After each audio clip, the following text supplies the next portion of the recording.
ನಮಸ್ಕಾರ, welcome to Yoyo Kannada. ಬನ್ನಿ ಈಗ ನೋಡೋಣ ಹವಾಮಾನದ ವರದಿ. ಬೆಂಗಳೂರು ಸೇರಿದಂತೆ ರಾಜ್ಯದ ಹಲವು ಜಿಲ್ಲೆಗಳಲ್ಲಿ ಚಳಿ ಹೆಚ್ಚಾಗುತ್ತಲೇ ಇದೆ. ಕೆಲವು ಜಿಲ್ಲೆಗಳಲ್ಲಿ ಮಳೆ ಆಗುವ ಸಾಧ್ಯತೆಗಳು ಇವೆ ಎಂದು ಇಲಾಖೆ ಮುನ್ಸೂಚನೆಯಲ್ಲಿ ತಿಳಿಸಿದೆ. ಶ್ರೀಲಂಕಾದ ದಕ್ಷಿಣ ಭಾಗದಿಂದ ತಮಿಳುನಾಡಿನ ಉತ್ತರ ಕರಾವಳಿಯವರೆಗೆ ಸಮುದ್ರ ಮಟ್ಟದಿಂದ 900 ಮೀಟರ್ ಎತ್ತರದಲ್ಲಿ ಟ್ರಫ್ ಇದೆ. ಇದರಿಂದಾಗಿ 900 ಮೀಟರ್ ಟ್ರಫ್ ಇರೋದ್ರಿಂದ ದಕ್ಷಿಣ ಒಳನಾಡಿನ ಹಲವು ಜಿಲ್ಲೆಗಳಲ್ಲಿ ಮೋಡ ಕವಿದ ವಾತಾವರಣ ಇದ್ದು ಲಘು ಮಳೆಯಾಗುವ ಮುನ್ಸೂಚನೆಯನ್ನ ಹವಾಮಾನ ಇಲಾಖೆ ತಿಳಿಸಿದೆ. ಮತ್ತೊಂದು ಕಡೆ ಆಗ್ನೇಯ ದಿಕ್ಕಿನಲ್ಲಿ ಸಮುದ್ರ ಮಟ್ಟದಿಂದ 1.5 ಕಿಲೋಮೀಟರ್ ಎತ್ತರದಲ್ಲಿ ಸೈಕ್ಲೋನಿಕ್ ಪರಿಚಲನೆ ಇದೆ. ಇದು ಭಾನುವಾರ ಲಕ್ಷದ್ವೀಪದ ಮೇಲೆ ಇತ್ತು. ಇದರಿಂದಾಗಿ ಕರಾವಳಿ ಪ್ರದೇಶದಲ್ಲಿ ಉತ್ತಮ ಮಳೆಯಾಗಿದೆ. ಸೋಮವಾರ ಪಶ್ಚಿಮಾಭಿಮುಖವಾಗಿ ಚಲಿಸುತ್ತಿದ್ದಂತೆ ಮಳೆಯ ಪ್ರಮಾಣ ಕಡಿಮೆ ಆಗಲಿದೆ ಕ್ರಮೇಣವಾಗಿ.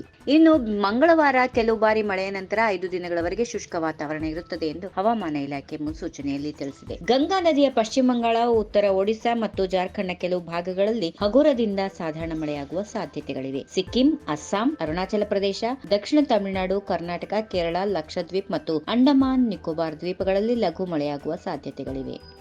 ಈ ವಿಡಿಯೋ ನಿಮಗೆ ಇಷ್ಟವಾದಲ್ಲಿ ಲೈಕ್ ಮಾಡಿ, ಶೇರ್ ಮಾಡಿ, ಸಬ್ಸ್ಕ್ರೈಬ್ ಮಾಡಿ.